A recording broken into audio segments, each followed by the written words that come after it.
এই তীব্র গরমের মাঝে একমাত্র মনে হয় বাঙালি পারে গরম গরম দুধ চা খেতে। চায়ের সাথে তা হবে নাকি ভাবছি, সেই ভাবনায় বিরতি পড়ল আমাদের চার পেয় সারমেয় বন্ধুদের কারণে। প্রথমে কিছুক্ষণ চলল পানি পান প্রস্তুতি। কিরে, কেক খাবি? লেজ নাড়িয়ে মাথা দুলিয়ে কেক বিস্কুট খাওয়া নিয়ে তারা যেন অতি উৎসাহী।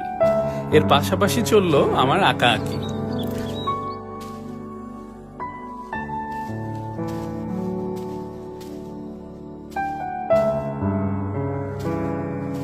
ততক্ষণে মানুষজন জড়ো হতে শুরু করেছে। কোনো এক অজানা কারণে শফিক মামার চায়ের দোকানে এত গরমের মাঝেও মানুষ, কুকুর সবাই বেশ হাসি খুশি। আঁকা আঁকি পর্ব শেষ হলো হাফিজুর মামার এক গ্লাস ঠান্ডা লেবুর শরবত দিয়ে। আহ, এই গরমে সকল প্রাণীর জন্য পানি, গাছের ছায়া আর শান্তি কামনা।